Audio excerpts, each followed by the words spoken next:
Kembali lagi di Cahaya Hati Indonesia Ramadan melengkapi puasa kita. Masya Allah ya. Tadi sudah sedikit kita mendengarkan kisah yang sangat menginspirasi dari Dini Fitria. Aku ingin masih menyikapi, jadi terakhir di saat orang menyedekahkan segala sesuatu yang mereka miliki, ayah menyedekahkan BPKB motor. Nah, apa yang terjadi setelah itu? Sebenarnya saya memang sering banget dengar ceramahnya Ustadz ya di mobilnya kakak gitu. Dan saya tidak berpikir yang kalau sedekah nanti dapat apa enggak. Jadi suami saya itu lebih rajin, lebih taat setelah menikah ya. Dan buat saya ketika beliau bukan orang yang pinter hadis, ayat Quran segala macam, tapi ketika memberikan BPKB dan itu motornya baru, punya dia sendiri gitu. Dan itu buat saya yang orang lain belum tentu bisa gitu. Saya tidak menuntut apa-apa dan saya ya sudahlah terserah Allah saja hidup saya selanjutnya gitu. Dan saya pasrah saja apa yang terjadi. Ketika pindah pun saya pindahan dari rumah itu jam 1 malam. Karena kalau siang malu Pak Ustadz, dilihat tetangga. Jadi saya malam keluar dari rumah ngumpulin barang-barang gitu. Sebenarnya sih nggak ada barang yang diambil ya karena apa sih yang paling kita bawa itu TV, kasur, udah yang lain-lain nggak bisa kita bawa. Udah dilelang serumah-rumahnya. Ya Allah, dari rumah yang besar Ya. sampai akhirnya satu kamar. Itu kamar ukuran 2,5 kali 3 meter lah, Oke. berlima. Setelah itu apa yang didapat dari sedekah terakhir itu? Recovery-nya berapa lama? Mulai bangkit 2016. 2016 itu saya sudah merasa saya salah kalau bersandar pada manusia ya. Saya tidak lagi mengharapkan bantuan dari siapa, bahkan saya ke mama pun enggak, mama tolongin teteh dong, teteh lagi susah enggak, tapi mama tolong ampuni dosa teteh, barangkali ada dosa teteh yang menghalangi rezeki saya gitu. Jadi saya menemui teman-teman saya yang barangkali dulu saya punya hutang atau apa gitu yang bermasalah. Jadi saya mencari ridho orang sebanyak-banyaknya. Saya juga tidak, waktu itu sebenarnya kakak saya juga bukan orang mampu, tapi saya juga tidak mengharapkan harus menengadahkan tangan gitu enggak. Jadi saya bagaimana berdiri dalam keadaan apapun gitu, saya dan suami.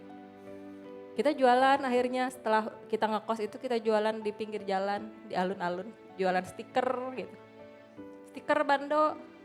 Dan teman-teman sekolah saya tuh ngeliat, ih Dini kan bukannya dulu bosnya ini ya, kok sekarang jualan ngemper gitu. Itu latihan mental buat saya.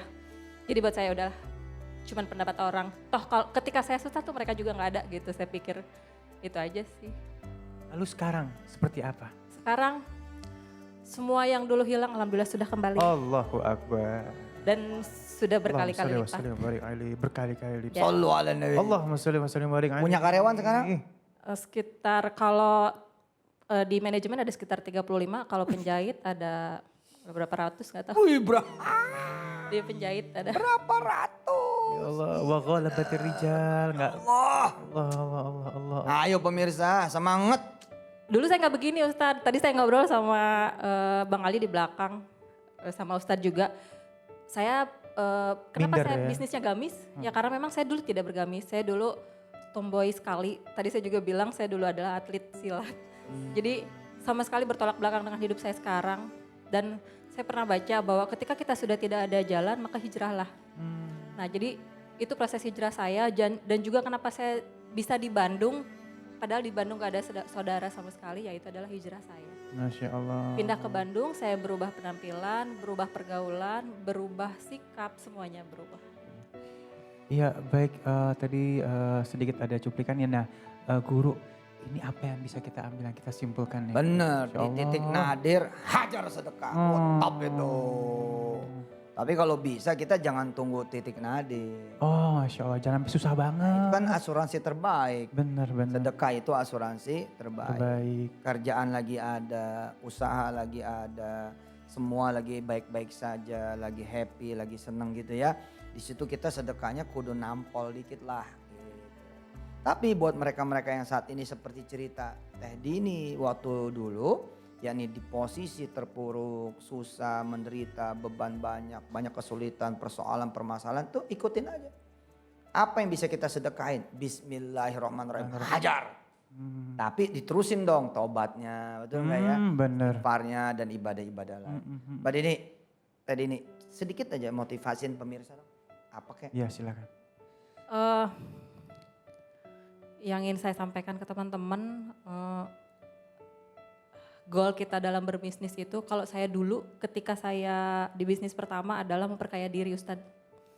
Saya pengen punya rumah, pengen punya mobil, bahkan ketika orang teman-teman punya ini itu saya juga pengen gitu. Nah sekarang saya udah berubah haluan, saya udah nggak lagi mikirin saya harus punya apa. Bahkan kemarin ketika saya beli rumah, awalnya saya pengen punya rumah yang kecil saja, tapi akhirnya saya ganti, ya udahlah kita beli rumah yang agak besar. Akhirnya kebeli lagi rumah yang ukurannya persis dengan yang hilang, yang disita. Tapi tujuannya sekarang sudah beda. Saya bilang gini ke suami, ayah kita nanti kita bangun, kita bikin rumah-rumah untuk rumah singgah. Jadi sebelumnya ketika saya ngontrak, ada teman-teman yang datang ke rumah gitu. Mereka misalnya mau ke rumah sakit, tapi misal tengah malam nggak, kalau ke hotel kan mahal. Kalau nginep di rumah saya nggak ada tempat. Nah jadi saya berniat ya udahlah kita bikin buat teman-teman yang mau berobat. Karena Bandung itu rujukan ya, rujukan dari wilayah 3 Majalengka, Cirebon, Kuningan itu biasanya ke Hasan Sadikin. Nah jadi saya bikin untuk teman-teman yang mau singgah. Terus ada teman-teman yang mau belajar juga. Karena dulu ketika saya belajar bisnis itu kemana-mana bayarnya mahal. Bener, iya. Nah jadi saya sediakan itu untuk teman-teman gak usah bayar. Masya Allah, jadi berubah visinya semuanya. Udah visi misinya. Sekarang juga untuk Moza sendiri, mungkin orang ngelihatnya Teh Dini desainernya kok beda sih gitu, nggak kayak yang lain. Nah, kalau orang lain mungkin beli apa, kalau saya lebih ke, saya bikin yayasan kemarin ada namanya Yayasan Moza Berkah bersama. Itu kita ada anak yatim, segala macam kita rutin tiap Jumat gitu. Iya. Baik, Masya Allah, terima kasih ya, inspirasinya sangat menginspirasi kita, terima kasih juga Kiai. Dan mudah-mudahan ini menjadi motivasi kita dan kita lebih semangat lagi menghadapi hidup ini ya. Dan sesaat lagi kita akan melengkapi hari ini dengan ngaji yuk bersama Ustadz Syam. Jangan kemana-mana, tetap bersama kami di Cahaya Hati Indonesia Ramadan. Melengkapi.